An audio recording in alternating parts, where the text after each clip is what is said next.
Hello ladies and gentlemen, Sigval Green here and welcome to another video. Sadly still no face cam because yet again I forgot at home and right now I'm on holiday. But I want to share with you guys my experience so far with Untitled Chaos, the story that has just come back. And over here we're going to fight one of the most annoying bosses. That's going to be Boss Green Arrow. I mean, he's not that annoying to fight. The problem is that this dude is going to be immune to crit, chance, lethal, and all that stuff. Doesn't even have his abilities disabled, so Server Banshee is yet again a no-no here. So it's pretty much just a damage sponge that you will hit with a lot of stuff until it goes down, and it turns some teams unoptimal and unusable, like the Bad Ninja team, sadly. And this team kind of heavily gets nerfed by it because of no access to crit chance and crit damage. We also can't use Brainiac here because his lethal is gonna be useless. So we're going to go with Black Manta plus Raven plus Just Like Flash, because the base amount that Black Manta gets from his passive coupled with the Raven Darkness is going to be more or less enough to justify a decent amount of damage here. Just Like Flash for the additional fast attack hit. Again, if we were to put Brainiac, let's say, instead of Just Like Flash here, the only thing we would get is a little bit more attack on Black Manta and we would waste that lethal. So Brainiac is going to go ahead and be used elsewhere. Blocking that, thankfully we did not lose our passive stacks. Actually we did, never mind, we're at 14 passive stacks. That's not great, but it's okay, we'll get them back in there. By the way, in terms of artifacts, I have a level 6 Sword of Salvation on Black Manta, level 1 Trigon Staff on Raven, and the level 3 Sword of Sin on Flash. For the most part, the item on Flash and on Raven are there just for the passive bonuses, and I purposefully did not put the Sword of Sin on Raven because this dude has no defense as far as I'm aware and does not need it to be reduced, and at the same time I guess it wouldn't have hurt here. Like, usually in this situation, if I was to equip the Sword of Sin on Raven, I would be mad about it because the enemy would lose power, and the power he lost is power that I can't steal then with the damager that has the Sword of Salvation on. But since we're not using any specials with Manta, I don't honestly think it matters that much or makes that big of a difference or any difference at all. But yeah, those are the artifacts. And we're going to be able to eventually annihilate this dude. We used Second Flank Succulent Pit previously, and I think we used one additional thing. But yeah, this is eventually going to be the thing that solves our problem here with my boy Green Arrow. Definitely not one of the more enjoyable fights in the Soroids. And yeah, there we go. Not even close. A lot of time left. We could have killed him 2 times over.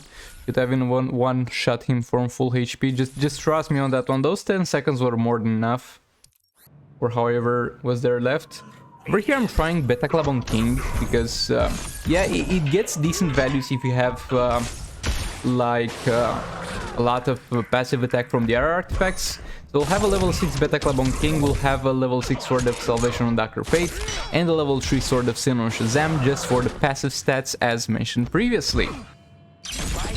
And yeah, over here it will not be like the the best fight or the most optimal fight, because I haven't used Beta Club in Advent of Chaos on King for a while, so this fight will be kind of experimenting with the values and try and see where exactly I'm getting decent values and for what amount of damage I should aim for. But yeah, going straight into building passive stacks. Again, you guys shouldn't do this unless you have, let's say, Beta Club on, because I've seen a lot of people trying to do that. You need to tag him now to get as much energy as possible, but I got Sword of Salvation, and that doesn't make the problem for me to do that. But you guys need to tag him now to a lot of power generate. That's a mistake that you should avoid. Yeah, we got some sort of value on the Beta Club. That's 400k dot damage, and I'm not too happy with that. I mean, to be honest, it might be enough to, if played perfectly, kill this dude, but I'm trying to go for higher values. Messed up there a little bit with Dr. Fate, King back in there. Now jump attack, same value. Over here I get a little bit nervous about it. I'm like, is this the best Beta Club can do on Confluent Stockholm? Because at this point I'm not even sure, because if we had a Sword of Salvation on him, we could just spam abilities. But yeah, trying to reset the dot again.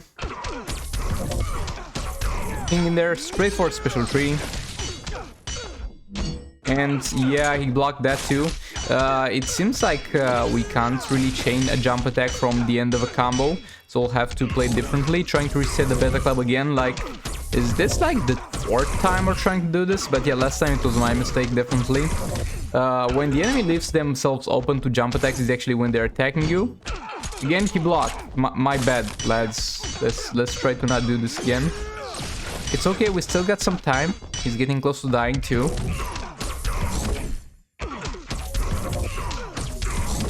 King back in. Special tree in there. And right now, I'm backing off. And we finally got a jump attack on him without him blocking, thankfully. And we got a higher amount of dot, sitting at 1 million.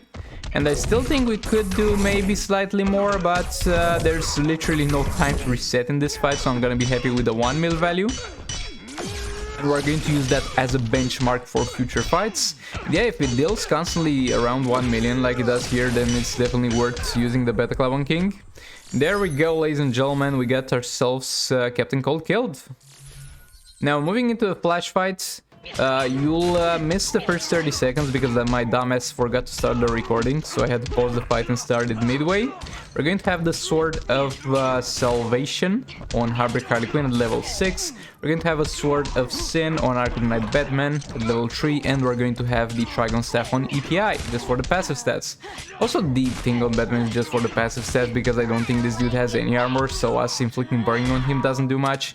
And that's the dude. I'm just playing around with him a bit here, because as you can see, we're easily going to one-shot. And yeah, there we go, guys. I'm the luckiest person in the world, and yet again we hit the 2% chance to fail the stun on Heartbreak Harley Quinn. That's amazing. Wish I would have this luck in situations that matter, and like reverse, like actually something that helps me, but we'll take it.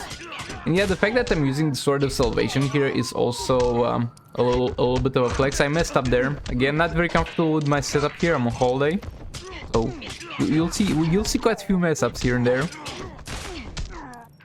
Yeah, the Sword of Salvation on Heartbreak Harley Quinn is also a flex, because we could like put the Sword of Salvation on Arkham Knight Batman, we'd still get the passive stats, and we could put All Blades on her, and I think we'll have higher damage values for her specifically with All Blades on instead of Sword of Salvation. But yeah, the damage is definitely there.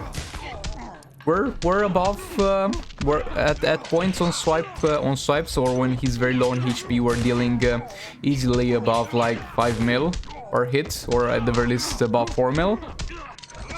And special 2 in there, re-engage that combo. At this point, I'm feeling like it's a pretty safe fight. I'm feeling like we're going to be able to kill this dude with no problems. Re-engage that combo. Swipe right, capture time, swipe right. Arkham Knight Batman back in. There's special 2 in there. Yeah, something that I forgot again is to put the damn Book of Souls on Arkham Knight Batman, because yeah, we'd get slightly lower passive stats from that because it's just level 1, but that little bit, like that 0.2 seconds that it adds on his stun might guarantee that we hit the last swipe on a stun every single tag in. But yeah, that doesn't matter, he died anyway easily with a lot of time left. So yeah, there we go, boss flashes down, and let's take a look at the rewards. What do you think I got, ladies and gentlemen? As in 99% of the scenarios, as usual, absolute garbage. We got Sonic Black Canary, which is the second worst character in the game, and we got the Amulet of Arcane. Yeah, amazing stuff. And this is not like even it would have been useful for other people if they got them, but I have them already. This would have been absolute garbage for anybody. So yeah, with that being said, thanks so much for watching. Please do like, comment, subscribe, and share if you enjoyed the video. Dislike it if you dislike it, maybe hit that bell button, and I'll hopefully see you on the next one. Goodbye!